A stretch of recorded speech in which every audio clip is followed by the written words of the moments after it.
ಗೊತ್ತಿದೆ.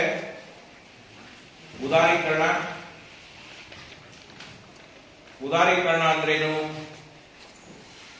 ಉದಾರೀಕರಣದ ಉಗಮ, ಹಾಗೇನೆ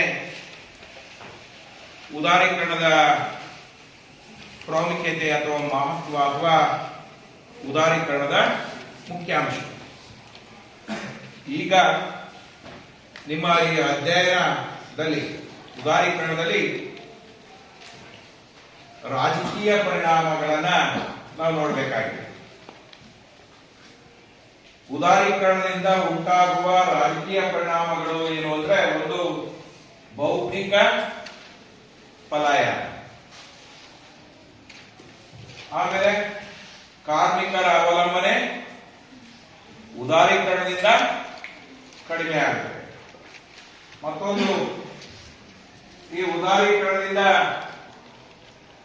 ಮತ್ತೊಂದು ರಾಜಕೀಯ ಪರಿಣಾಮ ಏನು ಅಂದ್ರೆ, ಪರಿಸರ ವಿನಾಶ ಆಗುತ್ತೆ. ಹಾಗೆಯೇ ಉದಾರೀಕರಣದ ಮತ್ತೊಂದು ರಾಜಕೀಯ ಪರಿಣಾಮ ಏನು ಅಂದ್ರೆ, ಅಗತ್ಯ ವಸ್ತುಗಳ ಉತ್ಪಾದನೆಗೆ ಗಮನ ನೀಡದೇ ಇರುವುದು. ಇನ್ನೊಂದು ರಾಜಕೀಯ ಪರಿಣಾಮ ಏನು ಅಂದ್ರೆ, ಜನಸಾಮಾನ್ಯರ ಮೇಲೆ ಈ ಉದಾರೀಕರಣ ನೀತಿ ಎನ್ನುವಂಥದ್ದು ದುಷ್ಪರಿಣಾಮವನ್ನ ಉಂಟು ಮಾಡುತ್ತದೆ. ಹಾಗೆಯೇ ಉದಾರೀಕರಣದ ಮತ್ತೊಂದು ರಾಜಕೀಯ ಪರಿಣಾಮ ಯಾವುದು ಅಂದ್ರೆ, ಹಣಕಾಸಿನ ಅಸ್ಥಿರತೆ. ಇಲ್ಲಿ ಕಾರ್ಮಿಕರ ಮಹತ್ವ ಕ್ಷಣಿಸ್ತಾ ಹೋಗುತ್ತೆ ಉದಾರೀಕರಣದಲ್ಲಿ. ಮತ್ತೊಂದು ಏನು, ಶಿಕ್ಷಣ ಮತ್ತು ಆರೋಗ್ಯ ಸೇವೆಗಳನ್ನು ಸಂಪೂರ್ಣವಾಗಿ ಉದಾರೀಕರಣ ನೀತಿಯಿಂದ ನಿರ್ಲಕ್ಷ್ಯ ಮಾಡಲಾಗ್ತದೆ. ಅಥವಾ ಶಿಕ್ಷಣ ಮತ್ತು ವಾಣಿಜ್ಯ ಸೇವೆಗಳು, ಆರೋಗ್ಯ ಸೇವೆಗಳು ವಾಣಿಜ್ಯೀಕರಣ, ಅದನ್ನ ನಾವೇನಂತೇವೆ ಸ್ಪಷ್ಟವಾಗಿ ಅಂದ್ರೆ, ಶಿಕ್ಷಣ ಮತ್ತು ಆರೋಗ್ಯ ಸೇವೆಗಳು ಇವತ್ತು ವ್ಯಾಪಾರೀಕರಣ ಆಗ್ತಾ ಇದ್ದಾವೆ. ಹಾಗೆಯೇ ಸರ್ಕಾರಿ ನಿಗಮಗಳು ನಷ್ಟವನ್ನು ಅನುಭವಿಸಬೇಕಾಗುತ್ತೆ. ಯಾವುದರಿಂದ? ಉದಾರೀಕರಣ ನೀತಿ. ಸಾಮಾಜಿಕ ಕ್ಷೇತ್ರವನ್ನ ತಿರಸ್ಕಾರ ಮಾಡಲಾಗ್ತದೆ ಉದಾರೀಕರಣದಿಂದ. ಹೇಗಪ್ಪ? ಈ ಉದಾರೀಕರಣದ ರಾಜಕೀಯ ಪರಿಣಾಮಗಳಲ್ಲಿ ಒಂದು ಬೌದ್ಧಿಕ ಪಲಾಯನ. ನಮಗೆಲ್ಲರಿಗೂ ಗೊತ್ತಿದೆ, ಉದಾರೀಕರಣ ನೀತಿಯ ಪರಿಣಾಮವಾಗಿ ಸರ್ಕಾರ ತನ್ನ ನೀತಿಗಳಲ್ಲಿ ಆರ್ಥಿಕ ಕ್ಷೇತ್ರಕ್ಕೆ ಸಂಬಂಧಿಸಿದಂತೆ ಸಡಿಲ ಅಥವಾ ಸರಳೀಕರಣಗೊಳಿಸ್ತಾ ಇದೆ. ಆರ್ಥಿಕ ಕ್ಷೇತ್ರಕ್ಕೆ ಸಂಬಂಧಿಸಿದ ಸರ್ಕಾರ ತನ್ನ ನಿಯಮಗಳನ್ನ ಸಡಿಲಗೊಳಿಸ್ತಾ ಹೋಯಿತು. ಇದರಿಂದ ಒಂದು ದೇಶದ ಆರ್ಥಿಕ ವ್ಯವಸ್ಥೆಯಲ್ಲಿ ಬಹುರಾಷ್ಟ್ರೀಯ ಕಂಪನಿಗಳು, ವಿವಿಧ ದೇಶಗಳ ಕಂಪನಿಗಳು ಯಾವುದೇ ಅಡೆತಡೆ ಇಲ್ಲದೆ ಮುಕ್ತ ವ್ಯಾಪಾರಕ್ಕೆ ಅವಕಾಶ ಮಾಡಿಕೊಟ್ಟಂತಾಯಿತು. ಇದರಿಂದ ಉದಾರೀಕರಣ ನೀತಿಯಿಂದ ಕೇವಲ ವಸ್ತುಗಳು ಮಾತ್ರ ಚಲನಾವಲನವನ್ನು ಹೊಂದಿಲ್ಲ. ವಸ್ತುಗಳನ್ನ ಒಂದು ದೇಶದಿಂದ ಮತ್ತೊಂದು ದೇಶಕ್ಕೆ ಆಮದು ಮತ್ತು ರಫ್ತುಗಳನ್ನ ಮಾತ್ರ ಮಾಡಿಕೊಳ್ಳಿಲ್ಲ, ಮನುಷ್ಯರು ಕೂಡ ದೇಶದಿಂದ ದೇಶಕ್ಕೆ ಪಲಾಯನವಾಗಲು ಆರಂಭ ಆಯಿತು.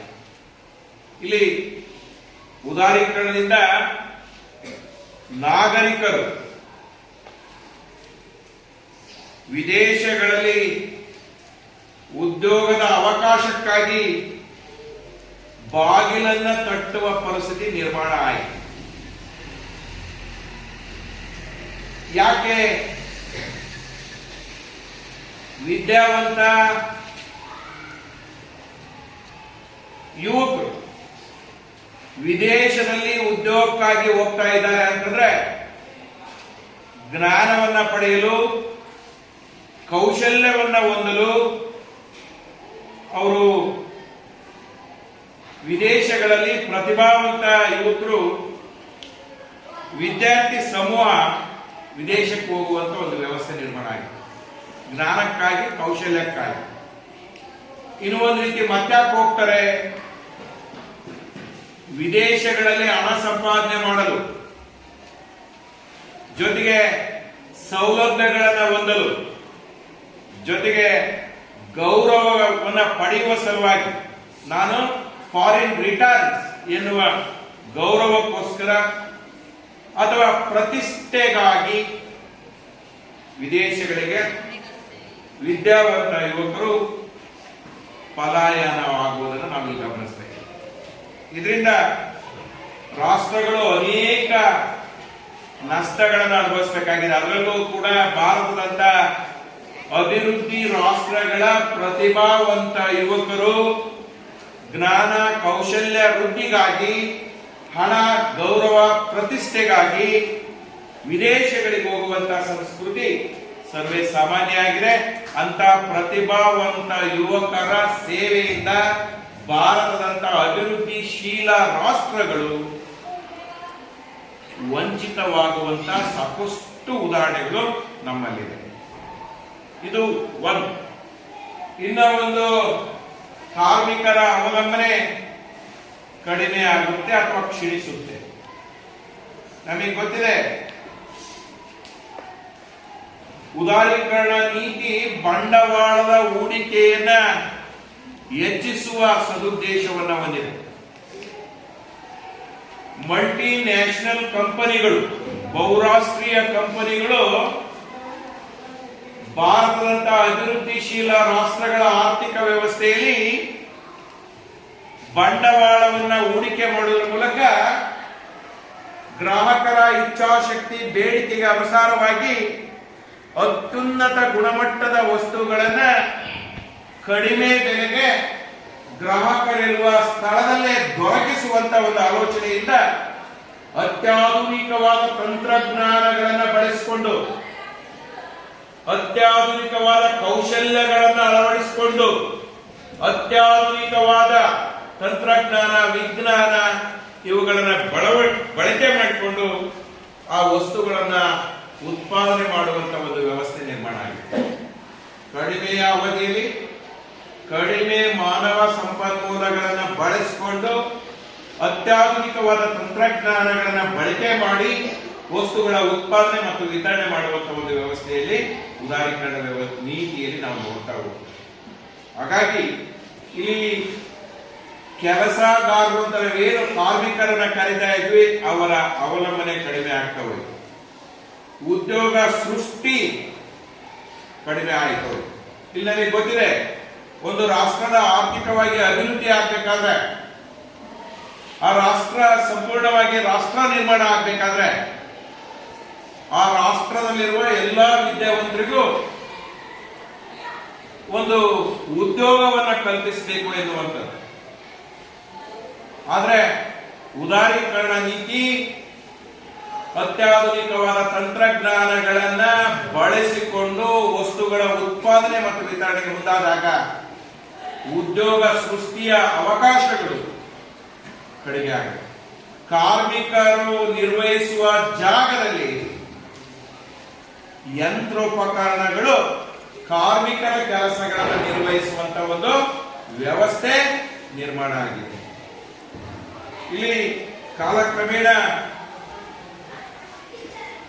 ಈ ಉದ್ಯೋಗ ಸೃಷ್ಟಿ ಕಡಿಮೆ ಆಗ್ತಾ ಹೋಯಿತು, ಕಾರ್ಮಿಕರ ಅವಲಂಬನೆ ಕಡಿಮೆ ಆಗ್ತಾ ಹೋಯಿತು, ಸರ್ಕಾರಿ ವಲಯದಲ್ಲಿ ಉದ್ಯೋಗ ಸೃಷ್ಟಿ ಕಡಿಮೆ ಆಯಿತು. ಇದರಿಂದ ಮೀಸಲಾತಿ ಸ್ಥಾನಗಳಿಗೆ ಧಕ್ಕೆನೂ ಕೂಡ ಆಯಿತು. ನಮಗೆ ಅದ್ರ ಗೊತ್ತಿದೆ. ಇನ್ನೊಂದು, ಪರಿಸರ ವಿನಾಶ ಹೆಚ್ಚಾಗುತ್ತೆ. ನಮಗೆಲ್ಲರಿಗೂ ಗೊತ್ತಿದೆ, ಉದಾರೀಕರಣ ಆರ್ಥಿಕ ಕ್ಷೇತ್ರದಲ್ಲಿ ತನ್ನ ನಿಯಂತ್ರಣಗಳನ್ನು ಸಡಿಲಗೊಳಿಸುವ ಪರಿಣಾಮವಾಗಿ ವಿವಿಧ ದೇಶಗಳ ಬಂಡವಾಳಗಾರರು ಅಭಿವೃದ್ಧಿಶೀಲ ರಾಷ್ಟ್ರಗಳಂತಹ ಭಾರತದಂತಹ ಆರ್ಥಿಕ ವ್ಯವಸ್ಥೆಯಲ್ಲಿ ಭಾರಿ ಬಂಡವಾಳವನ್ನ ಹೂಡಿ ತಮ್ಮ ಉದ್ಯಮಗಳನ್ನ, ಕಂಪನಿಗಳನ್ನ, ಕೈಗಾರಿಕೆಗಳನ್ನ ಸ್ಥಾಪಿಸ್ತಾ ಹೋಗ್ತಾರೆ.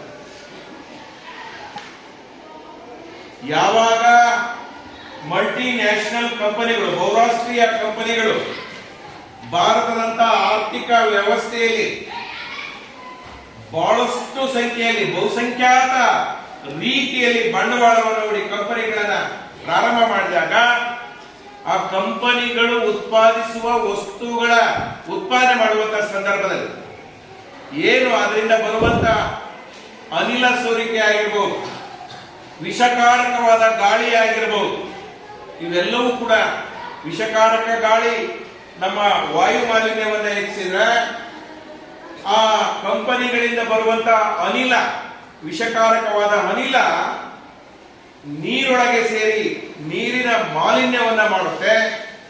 ಜೊತೆಗೆ ಶಬ್ದ, ಆ ಕಂಪನಿಗಳು ತಮ್ಮ ವಸ್ತುಗಳನ್ನು ಉತ್ಪಾದನೆ ಮಾಡುವಂತಹ ಸಂದರ್ಭದಲ್ಲಿ ಶಬ್ದ ಮಾಡುವುದರ ಮೂಲಕ ಶಬ್ದ ಮಾಲಿನ್ಯ ಹೆಚ್ಚಾಗುತ್ತೆ. ಜೊತೆಗೆ ಈ ಪ್ರಾಣಿ ಸಂಕುಲಗಳು ಅಂತೇನಿದೆ, ಅವರು ಹೈ ಟೆಕ್ನಾಲಜಿ, ಅತ್ಯಾಧುನಿಕವಾದ ತಂತ್ರಜ್ಞಾನವನ್ನು ಬಳಸಿಕೊಂಡು ಬಹುರಾಷ್ಟ್ರೀಯ ಕಂಪನಿದಾರರು ತನ್ನ ಕಂಪನಿಯನ್ನ, ಉದ್ಯಮವನ್ನ ಅಥವಾ ಕೈಗಾರಿಕೆಗಳನ್ನ ಸ್ಥಾಪನೆ ಮಾಡಿದಾಗ ಆ ಕಂಪನಿಗಳ ಹೈ ಟೆಕ್ನಾಲಜಿಯ ಪರಿಣಾಮವಾಗಿ ಈ ನೈಸರ್ಗಿಕ ಪ್ರಾಣಿ ಸಂಕುಲಗಳ ಸಂಖ್ಯೆ ಕಡಿಮೆ ಆಗ್ತಾ ಹೋಗ್ತದೆ. ನಾವು ರಾಷ್ಟ್ರದ ಆರ್ಥಿಕ ಅಭಿವೃದ್ಧಿಯ ನೆಪದಲ್ಲಿ ಬಹುರಾಷ್ಟ್ರೀಯ ಕಂಪನಿದಾರರಿಗೆ ಬಂಡವಾಳವನ್ನು ಹೂಡುವುದಕ್ಕೆ ಅವಕಾಶ ಮಾಡಿಕೊಟ್ಟು ನಮ್ಮಲ್ಲಿರುವಂತಹ ಅರಣ್ಯ ಪ್ರದೇಶಗಳನ್ನು ನಾಶ ಮಾಡಿ ಆ ಕಂಪನಿದಾರರ ಹೂಡಿಕೆಗೆ ಅವಕಾಶ ಮಾಡಿಕೊಡ್ತಾ ಇದ್ದೇವೆ. ಇಲ್ಲಿ ಸಂಪೂರ್ಣವಾಗಿ ಪರಿಸರ ಉದಾರೀಕರಣ ವ್ಯವಸ್ಥೆಯಿಂದ ವಿನಾಶ ಆಗುತ್ತೆ. ಇನ್ನು ಒಂದು ಅಗತ್ಯ ವಸ್ತುಗಳ ಉತ್ಪಾದನೆಗೆ ಗಮನ ನೀಡದೇ ಇರುವುದು. ನೋಡಿ, ನಮಗೆ ಮನುಷ್ಯರಿಗೆ ಮೂಲಭೂತವಾಗಿ ಅಗತ್ಯವಾದ ವಸ್ತುಗಳು ಯಾವುವು? ಆಹಾರ, ಬಟ್ಟೆ, ವಸತಿ, ಶಿಕ್ಷಣ, ಆರೋಗ್ಯ. ರಾಗಿ ಬೆಳೆಯಬೇಕು. ಯಾವುದಾದ್ರೂ ಮಲ್ಟಿ ನ್ಯಾಷನಲ್ ಕಂಪನಿಗಳು ಹೋಗ್ತಾನೆ, ಆ ಮಲ್ಟಿ ನ್ಯಾಷನಲ್ ಕಂಪನಿಗಳು ತನ್ನ ಬಂಡವಾಳವನ್ನ ಭಾರತದಂತ ಅಭಿವೃದ್ಧಿಶೀಲ ರಾಷ್ಟ್ರಗಳಲ್ಲಿ ಬಂಡವಾಳವನ್ನು ಹೂಡಿ ಜನತೆಯ ಆಹಾರಕ್ಕೆ ಸಂಬಂಧಿಸಿದಂತ ಕಾರ್ಖಾನೆಗಳನ್ನ ಸ್ಥಾಪಿಸಲು ಮುಂದೆ ಆಗಲ್ಲ. ಯಾಕೆಂದ್ರೆ ನಾವೆಲ್ಲರೂ ಗೊತ್ತಿದೆ, ಏನು ಅಗತ್ಯ ವಸ್ತುಗಳ ಉತ್ಪಾದನೆಗೆ ಕಿಂತ ಐಷಾರಾಮಿ ಜೀವನಕ್ಕೆ ಅಗತ್ಯವಾಗಿರುವ ವಸ್ತುಗಳ ಉತ್ಪಾದನೆಗೆ ಆ ಮಲ್ಟಿ ನ್ಯಾಷನಲ್ ಕಂಪನಿಗಳು ತಮ್ಮ ವಸ್ತುಗಳನ್ನು ಉತ್ಪಾದನೆ ಮಾಡಲು ಮುಂದಾಗ್ತವೆ. ಐಷಾರಾಮಿ ಜೀವನಕ್ಕೆ ಏನ್ ಬೇಕು? ಫ್ರಿಡ್ಜ್ ಬೇಕು, ಟಿವಿ ಬೇಕು, ಮೊಬೈಲ್ ಬೇಕು, ಜೊತೆಗೆ ಲ್ಯಾಪ್ಟಾಪ್ ಬೇಕು, ಕಂಪ್ಯೂಟರ್ ಬೇಕು. ಹೋಗ್ತಾನೆ ಐಷಾರಾಮಿ. ನೋಡಿ, ಮನೆಗಳನ್ನು ಕಟ್ಟೋದಕ್ಕೆ ಕಬ್ಬಣ, ಈ ರೀತಿಯ ಐಷಾರಾಮಿಯ ಜೀವನಕ್ಕೆ ಏನು ಮೂಲಭೂತ ಸೌಕರ್ಯಗಳನ್ನು ಹೊರತುಪಡಿಸಿ ಐಷಾರಾಮಿ ಜೀವನಕ್ಕೆ ಅಗತ್ಯವಾಗಿರುವ ವಸ್ತುಗಳ ಕಡೆ ಗಮನ ಕೊಡುತ್ತೆ. ಯಾಕೆಂದ್ರೆ ಯಾವ ವಸ್ತುಗಳನ್ನ ಉತ್ಪಾದನೆ ಮಾಡಿ ವಿತರಣೆ ಮಾಡಿದ್ರೆ ನಮಗೆ ಎಷ್ಟರ ಮಟ್ಟಕ್ಕೆ ಲಾಭ ದೊರೆಯುತ್ತೆ, ಆ ಲಾಭಾಂಶದ ಆಧಾರದ ಮೇಲೆ ಬಹುರಾಷ್ಟ್ರೀಯ ಕಂಪನಿಗಳು ಒಂದು ರಾಷ್ಟ್ರದ ಆರ್ಥಿಕ ವ್ಯವಸ್ಥೆಯಲ್ಲಿ ತನ್ನ ಬಂಡವಾಳವನ್ನು ಹೂಡುವುದರ ಮೂಲಕ ಕಂಪನಿಯನ್ನ ಸ್ಟಾರ್ಟ್ ಮಾಡಿ ಆ ವಸ್ತುಗಳನ್ನು ಉತ್ಪಾದನೆ ಮಾಡಲು ಮುಂದಾಗುತ್ತೆ. ನಿಮಗೆ ಆಹಾರ, ಬಟ್ಟೆ, ವಸತಿ, ಶಿಕ್ಷಣ, ಆರೋಗ್ಯ ಇಂಥ ಮೂಲಭೂತ ವಸ್ತುಗಳ ಉತ್ಪಾದನೆಗೆ ನಾವೇನಾಗುತ್ತೆ? ಗಮನ ನೀಡದೇ ಇರಬಹುದು. ಇವತ್ತು ಅದಕ್ಕಾಗಿನೇ ನಾವು ರಾಗಿ ಬೆಳೀತಿದ್ವಿ ಮೊದಲೆಲ್ಲ, ಬಟ್ ಇವತ್ತು ಬಿಟ್ಟಿದ್ದೀವಿ. ಭತ್ತ ಬೆಳೀತಾ ಇದ್ವಿ, ಬಹಳಷ್ಟು ಕಡೆ ಕಡಿಮೆ ಆಗಿದೆ. ಜೋಳ ಬೆಳೀತಿದ್ವಿ, ಕಡಿಮೆ ಆಗಿದೆ. ಅದೆಲ್ಲ ಬೇಡ್ರಿ, ಈರುಳ್ಳಿ, ಮೆಣಸಿನಕಾಯಿ, ಬೆಳ್ಳುಳ್ಳಿ, ಟೊಮೊಟೊ, ಹೀರೆಕಾಯಿ, ಬೆಂಡೆಕಾಯಿ ಎಲ್ಲವುಗಳನ್ನ ರೈತರು ಸ್ವತಃ ತಮ್ಮ ಹೊಲಗಳಲ್ಲಿ ಒಂದು ಜಾಗವನ್ನ ಫಿಕ್ಸ್ ಮಾಡಿಕೊಂಡು ಅಲ್ಲಿ ಅವುಗಳನ್ನ ಬೆಳೆದು ಯಾವುದನ್ನು ಕೊಳ್ಳದೆ ರೀತಿ ಇಡೀ ವರ್ಷ ತನ್ನ ಜೀವನವನ್ನು ನಡೆಸುವಂತ ಒಂದು ವ್ಯವಸ್ಥೆ ನಿರ್ಮಾಣ ಆಗಿದೆ. ಅವಾಗಿತ್ತು ಯಾವುದು ಉದಾರೀಕರಣ ವ್ಯವಸ್ಥೆ ಜಾರಿಗೆ ಬರೋದಕ್ಕಿಂತ ಹಿಂದೆ. ಬಟ್ ಇವತ್ತೇನಾಗಿದೆ, ನಮಗಳಿಗೆ ಹೊಲ ಇದೆ, ನಾವುಗಳು ಹಳ್ಳಿಯಲ್ಲೇ ವಾಸ ಮಾಡ್ತಾ ಇದ್ದೇವೆ, ಆದ್ರೂ ನಾವುಗಳು ತಿನ್ನಲು ಮೂಲಭೂತವಾಗಿ ನಮಗೆ ಆಹಾರ ಬೇಕಲ್ಲ, ಆ ಆಹಾರವನ್ನ ತಿನ್ನಲು ಬೇಯಿಸಿಕೊಳ್ಳಲು ಅಗತ್ಯವಾಗಿರುವ ವಸ್ತುಗಳನ್ನ ನಾವು ಎಲ್ಲಿಂದ ಕೊಡ್ತಾ ಇದ್ದೀವಿ? ಸಂತೆಗಳಿಂದ ಅಥವಾ ಸಿಟಿ ಮಾರ್ಕೆಟ್ಗಳಿಂದ ನಾವುಗಳು ಕೊಂಡುಕೊಂಡು ತಿನ್ನುವಂತ ಒಂದು ವ್ಯವಸ್ಥೆ ನಿರ್ಮಾಣ ಆಗಿದೆ. ಈ ಉದಾರೀಕರಣ ನಮ್ಮನ್ನ ಐಫೈ ಲೈಫ್ಗೆ, ಐಷಾರಾಮಿ ಜೀವನಕ್ಕೆ ಕೊಂಡೊಯ್ತಾ ಇದೆ. ಅಗತ್ಯ ವಸ್ತುಗಳು, ಬಟ್ಟೆ, ನಮಗೆ ಮೂಲಭೂತವಾಗಿ ಬಟ್ಟೆ ಬೇಕು, ಬಟ್ಟೆ ಇದಾವೆ, ಆದ್ರೆ ನಮ್ಮ ಮೂಲ ಕಸುಬಿನ ಆಧಾರಿತವಾದಂತ ಬಟ್ಟೆಗಳು ಕಡಿಮೆ ರಿಯಾಯಿತಿ ದರದಲ್ಲಿ ಕಡಿಮೆ ಬೆಲೆಯಲ್ಲಿರುವಂತ ಬಟ್ಟೆಗಳು ನಮಗೆ ಸಿಗ್ತಾ ಇದೆ. ಆರೋಗ್ಯ ಸೇವೆ, ಶಿಕ್ಷಣ ಸೇವೆ, ನಮಗೆಲ್ಲರಿಗೂ ಗೊತ್ತಿದೆ, ಶಿಕ್ಷಣ ಪ್ರತಿಯೊಬ್ಬ ವ್ಯಕ್ತಿಯ ಒಳಗಣ್ಣನ್ನು ತೆರೆಸುವಂತ ಶಕ್ತಿಯನ್ನ ಹೊಂದಿದೆ.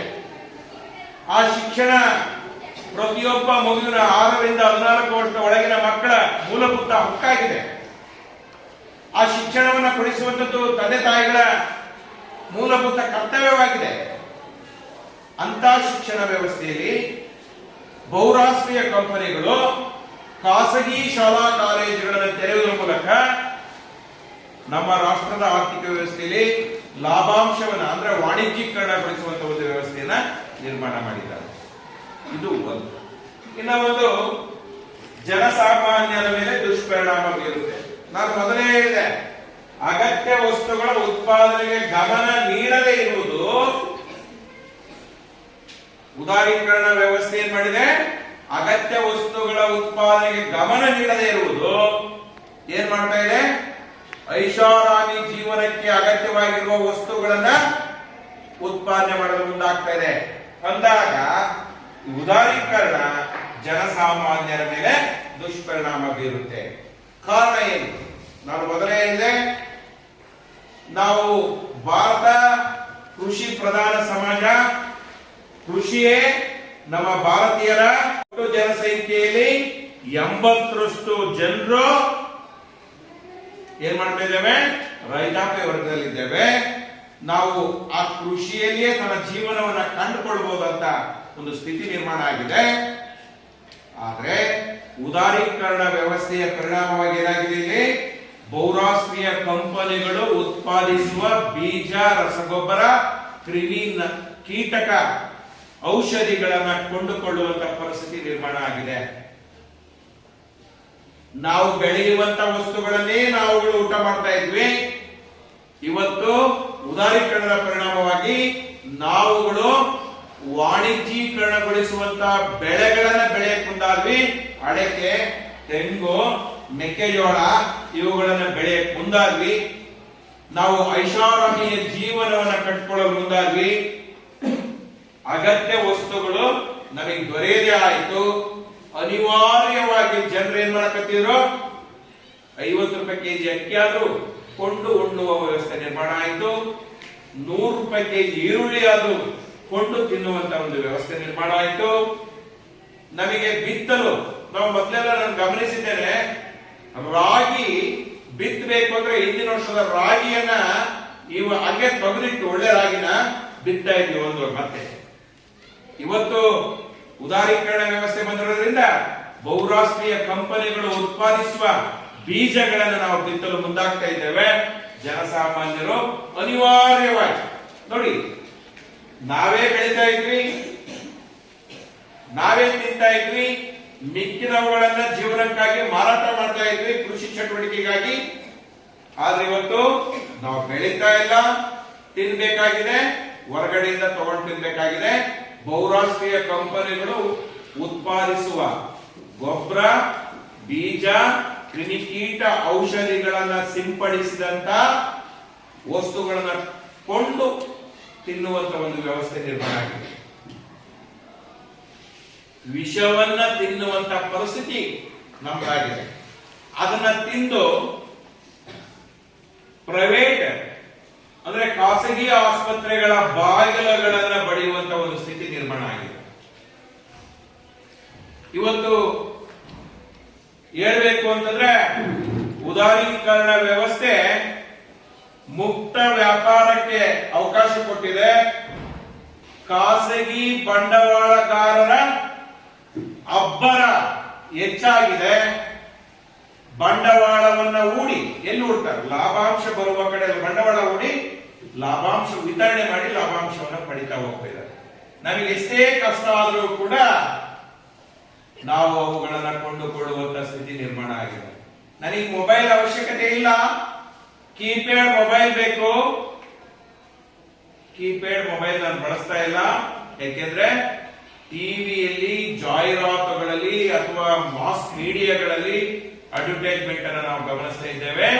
ನಿಮ್ಮ ಕಡಿಮೆ ಬೆಲೆಗೆ, 0 ಡೌನ್ ಪೇಮೆಂಟ್ಗೆ, ನಿಮ್ಮ ಮನೆ ಬ್ಯಾಗ್ಲಿಗೆ ನಾವು ಟಚ್ ಸ್ಕ್ರೀನ್ ಮೊಬೈಲ್ ಅನ್ನ ಕಳಿಸ್ತೇವೆ ಅಂತ ಹೇಳಿ ನಮಗೆ ಕಷ್ಟ ಆದ್ರೂ ಕೂಡ ಕೂಲಿನಾದ್ರೂ ಮಾಡಿ ತಿಂಗಳಾದ್ರು ಅವಕ್ಕೆ ಮೊಬೈಲ್ ಹಣವನ್ನ ಕಟ್ಟುವ ರೀತಿ ನಮ್ಮನ್ನ ದುಷ್ಪರಿಣಾಮವನ್ನು ಬೀರ್ತಾ ಇದೆ. ನಮಗೆ ಗೋಬಿ ತಿನ್ನುವಂತ ಸಂಸ್ಕೃತಿ ಇರಲಿಲ್ಲ, ಪಾನಿಪುರಿ ತಿನ್ನುವಂತ ಸಂಸ್ಕೃತಿ ಇರಲಿಲ್ಲ, ಅಥವಾ ಡಿಸ್ಕೋ ಡ್ಯಾನ್ಸ್ ನೋಡುವಂತ ಸಂಸ್ಕೃತಿ ಅಥವಾ ಮಾಡುವಂತ ಸಂಸ್ಕೃತಿ ಇರಲಿಲ್ಲ. ಪೆಪ್ಸಿ, ಕೊಕಾ ಕೋಲಾಗಳನ್ನ ಕುಡಿಯುವಂತ ಸಂಸ್ಕೃತಿ ಭಾರತೀಯರ ಒಂದು ಸಂಸ್ಕೃತಿ ಆಗಿರಲಿಲ್ಲ. ಭಾರತೀಯರ ಸಂಸ್ಕೃತಿ ಏನಾಗಿತ್ತು ಅಂದ್ರೆ ಮುದ್ದೆ ಚಟ್ನಿ, ರೊಟ್ಟಿ ಚಟ್ನಿ, ಅನ್ನ ಉಣ್ಣುವಂತ ಸಂಸ್ಕೃತಿ ನಮ್ದಾಗಿತ್ತು. ಬಟ್ ಇವತ್ತೇನಾಗಿದೆ? ಉದಾರೀಕರಣ ನೀತಿಯ ಫಲವಾಗಿ ಮನುಷ್ಯರು ಆ ದೇಶಗಳಿಗೆ ಹೋಗಲು ಮುಂದಾದ್ರು, ಅಲ್ಲಿಯ ಮನುಷ್ಯರು ಇಲ್ಲಿಗೆ ಬರಲು ಮುಂದಾದ್ರು, ಇಲ್ಲಿಯ ವಸ್ತುಗಳು ಅಲ್ಲಿಗೆ ಹೋಗ್ತಾ ಇದ್ದಾವೆ, ಅಲ್ಲಿಯ ವಸ್ತುಗಳು ಇಲ್ಲಿಗೆ ಬಂದಿವೆ. ಅಮೆರಿಕದಲ್ಲಿದ್ದಂತ ಮಶ್ರೂಮ್ ಫ್ರೈಡ್ ರೈಸ್ ಕರ್ನಾಟಕದ ಸಿರಿಗೆರೆಯ ಒಂದು ಗ್ರಾಮದಲ್ಲಿ ಸಿಗುವಂತ ಒಂದು ವ್ಯವಸ್ಥೆ ಉದಾರೀಕರಣ ವ್ಯವಸ್ಥೆ ನಿರ್ಮಾಣ ಮಾಡಿದೆ. ಆದ್ರೂ ದುಡ್ಡಿಲ್ಲ, ಸಾಲ ಮಾಡಿ ತುಪ್ಪ ತಿನ್ನು ಅಂತ ಹೇಳಿದ್ದಾನೆ. ನಿಜ ತಾನೆ? ಸಾಲನಾದ್ರೂ ಮಾಡಿ ಅದನ್ನು ತಿನ್ನುವಂತ ಒಂದು ವ್ಯವಸ್ಥೆಗೆ ನಾವು ಬಲಿಯಾಗ್ತೇವೆ. ಜನಸಾಮಾನ್ಯರ ಮೇಲೆ ಸಂಪೂರ್ಣವಾಗಿ ಉದಾರೀಕರಣ ಏನ್ ಮಾಡಿದೆ? ದುಷ್ಪರಿಣಾಮವನ್ನ ಮಾಡಿದೆ. ಇನ್ನ ಒಂದು ಹಣಕಾಸಿನ ಅಸ್ಥಿರತೆ. ನಮಗೆಲ್ಲರಿಗೂ ಗೊತ್ತಿದೆ,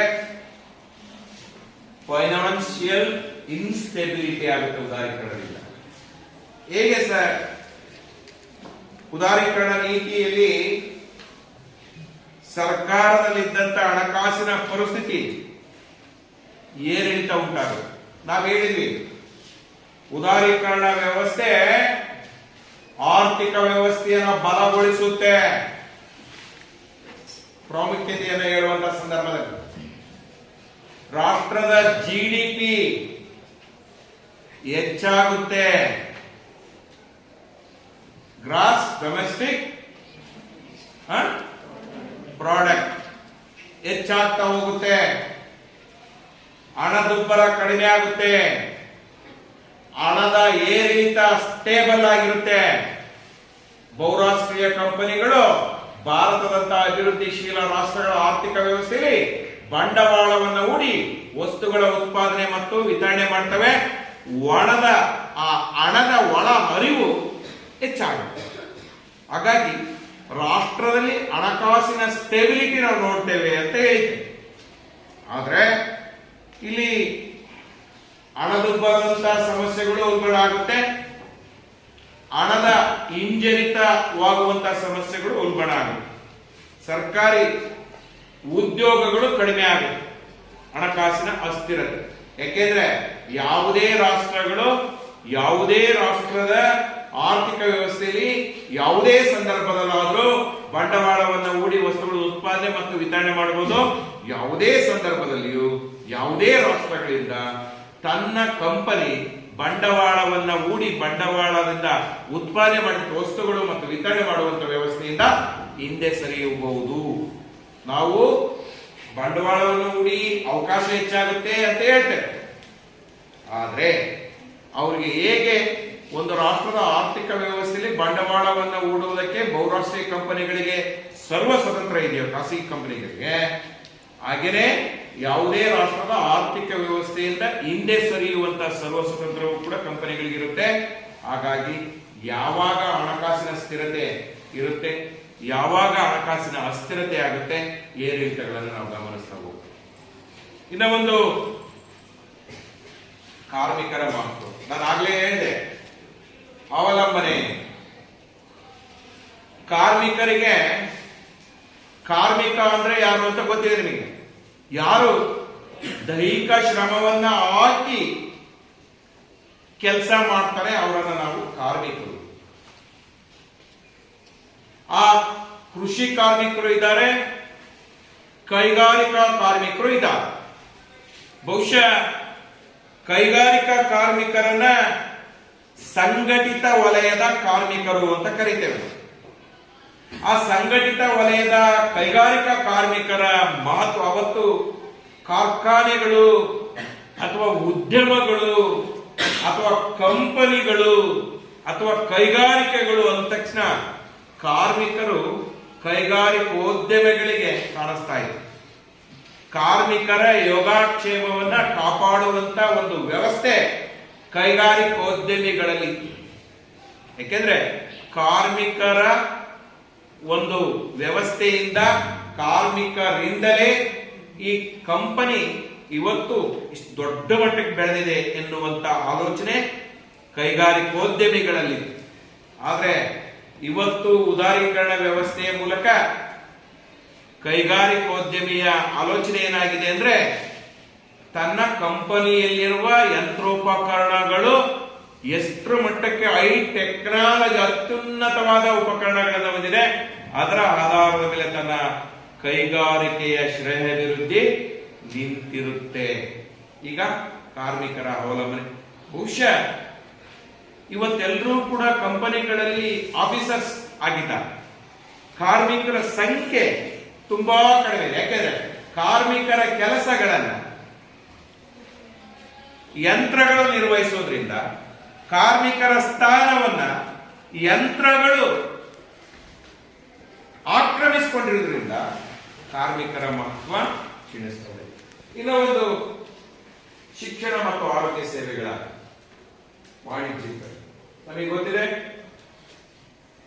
ಉದಾರೀಕರಣ ವ್ಯವಸ್ಥೆಯ ಪರಿಣಾಮವಾಗಿ ಇವತ್ತು ಶಿಕ್ಷಣ ಮತ್ತು ಆರೋಗ್ಯ ಸೇವೆಗಳಲ್ಲಿಯೂ ಬಹುರಾಷ್ಟ್ರೀಯ ಕಂಪನಿಗಳು ಲಗ್ಗೆ ಇಟ್ಟಿದ್ದಾವೆ. ಶಿಕ್ಷಣ ಮತ್ತು ಆರೋಗ್ಯ ಸೇವೆಗಳಲ್ಲಿಯೂ ಪಾದಾರ್ಪಣೆಯನ್ನ ಬಹುರಾಷ್ಟ್ರೀಯ ಕಂಪನಿಗಳು ಅಥವಾ ಖಾಸಗಿ ಬಂಡವಾಳಗಾರರು ತನ್ನ ಹೂಡಿಕೆಯನ್ನ ಮಾಡ್ತಾ ಇದ್ದಾರೆ. ಇಲ್ಲಿ ನಾನು ಮೊದಲೇ ಹೇಳಿದೆ, ಶಿಕ್ಷಣ ಪ್ರತಿಯೊಂದು ರಾಷ್ಟ್ರದಲ್ಲಿಯೂ ಶಿಕ್ಷಣ ಅತ್ಯಂತ ಉಪಯುಕ್ತವಾದದ್ದು. ಯಾವ ರಾಷ್ಟ್ರ ಅಭಿವೃದ್ಧಿ ಆಗಿದೆ ಅಂದ್ರೆ, ಯಾವ ರಾಷ್ಟ್ರದ ಜನರು ಅಕ್ಷರಸ್ತ್ರ ಸಂಖ್ಯೆ ಹೆಚ್ಚಿದೆಯೋ ಆ ರಾಷ್ಟ್ರದಲ್ಲಿ ಪ್ರಜಾಪ್ರಭುತ್ವ ಯಶಸ್ವಿಯಾಗಿದೆ. ಯಾವ ರಾಷ್ಟ್ರದ ಪ್ರಜಾಪ್ರಭುತ್ವ ಯಶಸ್ವಿಯಾಗಿಲ್ಲ ಅಂದ್ರೆ, ಅಥವಾ ಯಾವ ರಾಷ್ಟ್ರ ಅಭಿವೃದ್ಧಿಶೀಲ ರಾಷ್ಟ್ರ ಆಗಿದೆ ಅಂದ್ರೆ, ಯಾವ ರಾಷ್ಟ್ರದ ಜನರಲ್ಲಿ ಪೂರ್ಣ ಪ್ರಮಾಣದ ಶಿಕ್ಷಣ ದೊರೀತಾ ಇಲ್ವೋ ಆ ರಾಷ್ಟ್ರದಲ್ಲಿ ನಾವು ಆ ರಾಷ್ಟ್ರವನ್ನು ಅಭಿವೃದ್ಧಿಶೀಲ ರಾಷ್ಟ್ರಗಳು. ಅಭಿವೃದ್ಧಿ ಹೊಂದಿದ ರಾಷ್ಟ್ರ, ಆ ರಾಷ್ಟ್ರದ ಜನ ಸಂಪೂರ್ಣವಾಗಿ ಅಕ್ಷರಸ್ಥರಾಗಿದ್ದಾರೆ. ಹಾಗಾಗಿ ಎಲ್ಲ ರಾಷ್ಟ್ರಗಳು ಶಿಕ್ಷಣಕ್ಕೆ ಮಹತ್ವ ಕೊಡ್ತೇವೆ. ಆದ್ರೆ ಇವತ್ತೇನಾಗಿದೆ,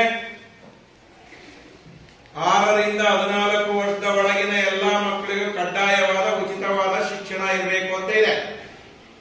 ಆದ್ರೆ ಶಿಕ್ಷಣ ಶಿಕ್ಷಣವನ್ನ ಮಕ್ಕಳು ಪಡಿತಿದ್ದಾವೆ, ಶಿಕ್ಷಣವನ್ನ ತಂದೆ ಕೊಡ್ತಾ ಇದ್ದಾರೆ, ಶಿಕ್ಷಣ ಸಂಸ್ಥೆಗಳು ಕೊಡ್ತಾ ಇದ್ದಾವೆ. ದುಬಾರಿ ಬೆಲೆಯನ್ನ ನೀಡುವುದರ ಮೂಲಕ ಇವತ್ತು ಶಿಕ್ಷಣವನ್ನ ಪಡೆಯುವಂತ ಒಂದು ವ್ಯವಸ್ಥೆ ನಿರ್ಮಾಣ ಆಗಿದೆ. ಸರ್ಕಾರಿ ಶಾಲೆಗಳಲ್ಲಿ ಯಾಕೆ ಶಿಕ್ಷಣದ ಗುಣಮಟ್ಟ ಹೆಚ್ಚಾಗಿಲ್ಲ ಅಂದ್ರೆ ಅಲ್ಲಿ ಮೂಲಭೂತ ಸೌಕರ್ಯಗಳ ಕೊರತೆ ಇದೆ. ಭಾರಿ ಬಂಡವಾಳಗಾರ ತನ್ನ ಬಂಡವಾಳವನ್ನು ಹೂಡಿ ಶಿಕ್ಷಣ ಮತ್ತು ಆರೋಗ್ಯ ಸೇವೆಗಳಲ್ಲಿ ತನ್ನ ಕಾರ್ಯವನ್ನು ನಿರ್ವಹಿಸ್ತಾ ಹೋಗ್ತಾರೆ. Quality education and quality health inspection ಅನ್ನ ಅವನು ಮಾಡ್ತಾ ಹೋಗ್ತಾನೆ. ಆದರೆ ಸರ್ಕಾರಿ ಶಿಕ್ಷಣ ಮತ್ತು ಆರೋಗ್ಯ ಸೇವೆಗಳಲ್ಲಿ ನಾವು ಮೂಲಭೂತ ಸೌಕರ್ಯಗಳನ್ನು ನಾವು ಗಮನಿಸ್ತಾ ಹೋಗ್ತೀವಿ, ಅದರ ಫೇಲ್ಯೂರ್ ಆಗಿದೆ. ಹಾಗಾಗಿ ಬಂಡವಾಳಗಾರ ಖಾಸಗಿಯವರು ಶಿಕ್ಷಣ ಮತ್ತು ಆರೋಗ್ಯ ಸೇವೆಗಳನ್ನು ಕೂಡ ಲಗ್ಗೆ ಇಟ್ಟಿದ್ದಾರೆ. ಇವತ್ತು ಶಿಕ್ಷಣ ಮತ್ತು ಆರೋಗ್ಯ ಸೇವೆಗಳು ಉದಾರೀಕರಣದಿಂದ ಏನಾಗಿದೆ, ವಾಣಿಜ್ಯೀಕರಣ ಆಗಿದೆ. ನಿಮಗೆಲ್ಲರಿಗೂ ಗೊತ್ತಿದೆಯಪ್ಪ, ನಾಯಿ ಕಡಿದ್ರೆ ಇಂಜೆಕ್ಷನ್ ಮಾಡಿಸ್ಬೇಕು. ಸರ್ಕಾರಿ ಆಸ್ಪತ್ರೆಗಳಲ್ಲಿ ಅದಕ್ಕೆ ಇಂಜೆಕ್ಷನ್ ಕೊಡ್ತಾರೆ ಫ್ರೀ ಆಗಿ. ಆದ್ರೆ ನಾವೇನ್ ಮಾಡ್ತೇವೆ, ಸರ್ಕಾರಿ ಆಸ್ಪತ್ರೆಗಳಲ್ಲಿ ಸರಿಯಾದ ಸಮಯಕ್ಕೆ ಸಂಬಂಧಪಟ್ಟ ವೈದ್ಯರು ಇರಲ್ಲ, ಸಿಸ್ಟರ್ಗಳು ನರ್ಸ್ಗಳೇ ಇಂಜೆಕ್ಷನ್ ಅನ್ನ ಎಷ್ಟು ಡೋಸು ಯಾವ ಡೋಸು ಏನು ನೋಡಲ್ಲ, ಕೊಟ್ಬಿಡ್ತಾರೆ ಮುಂದೆ ಎಫೆಕ್ಟ್ ಆಗುತ್ತೆ ಅಂತ ಹೇಳಿ. ನಾವೇನ್ ಮಾಡ್ತೇವೆ, ಖಾಸಗಿ ನರ್ಸಿಂಗ್ ಹೋಮ್ಗಳಿಗೆ ಕರ್ಕೊಂಡು